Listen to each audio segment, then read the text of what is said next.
ओम श्री गुरुवे नमः। ओम शांति शांति शांति। प्रणाम भगवान। भगवान योग वासिष्ठ महारामायण से स्थिति प्रकरण सर्ग नंबर 39 और शीर्षक है सर्वशक्तिमान ब्रह्म से ही सृष्टि की उत्पत्ति, स्थिति और लय होने से सबकी पर ब्रह्म रूपता का प्रतिपादन। अत्यंत मूढ़ को नहीं, विवेकी जिज्ञासु को ही सर्व ब्रह्म का उपदेश देने की आवश्यकता तथा बाजीगर के दिखाए हुए खेल की भांति माया में जगत के मिथ्या तत्व का वर्णन। सत्संग लेते हैं भगवान। श्री रामचंद्र जी ने पूछा, भगवान महात्मन, ऐसी स्थिति में यदि वस्तुतः बंधन और मोक्ष कल्पित ही हैं, एकमात्र पर ब्रह्म ही सर्वत्र विद्यमान है, तो बिना दीवार के चित्र की भांति इस निराधार सृष्टि का आगमन कहाँ से हुआ? यह कृपापूर्वक बताइए। श्री वशिष्ठ जी ने कहा, राजकुमार, ब्रह्म तत्व ही इस सारी सृष्टि के रूप में विद्यमान है, क्योंकि वह सर्वशक्तिमान है। इसलिए उस ब्रह्म में सारी शक्तियाँ दृष्टिगोचर होती हैं। सत्तत्व, असत्तत्व, दिव्यत्व, एकत्व, अनेकत्व, आदित्व और अनंतव, ये परस्पर विरुद्ध से प्रतीत होने वाले सारे भाव पर ब्रह्म में हैं, परंतु वे उससे भिन्न नहीं हैं। जैसे समुद्र का जल प्रवाह, उल्लास एवं विकास को प्राप्त हो उत्ताल तरंगों द्वारा अपनी नाना कारता का दर्शन कराता हुआ प्रकट होता है, उसी प्रकार सच्चिदानंद घन ब्रह्मचित्त का तथा चित्त स्वरूप होने के कारण कर्ममयी, वासनामयी और मनोमयी सारी शक्तियों का संचय, प्रदर्शन, धारणा, उत्पादन और संहार करता है।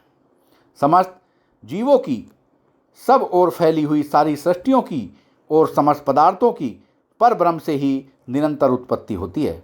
जैसे लहरें समुद्र से ही उत्पन्न होती हैं और उसी में लीन हो जाती हैं, इसलिए सदा समुद्र रूप ही हैं, उसी प्रकार सारे पदार्थ परमात्मा से उत्पन्न होकर उसी में लीन होते हैं।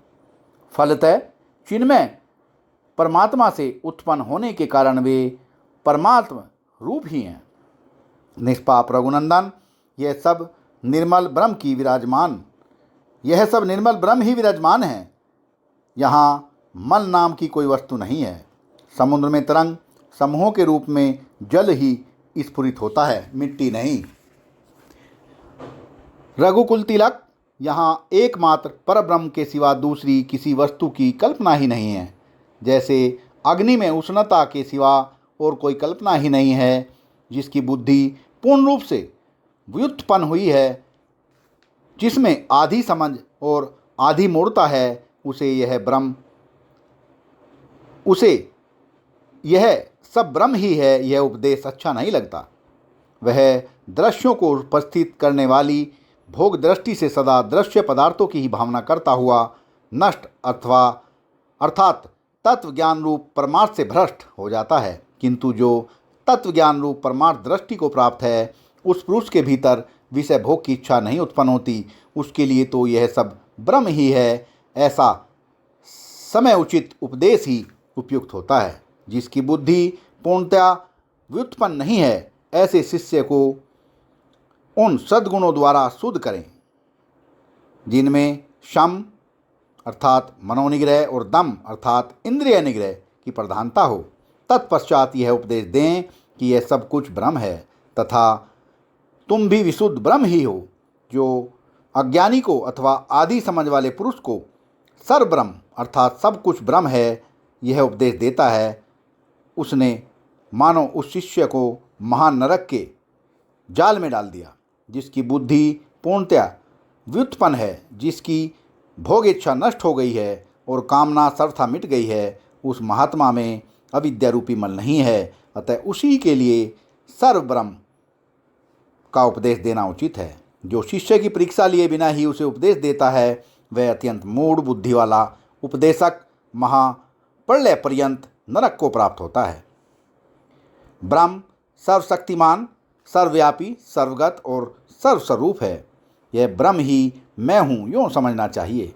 अपनी माया द्वारा विचित कार्य करने वाले इंद्रिय जालिकों अर्थात बाजीगरों को तुमने देखा ही है।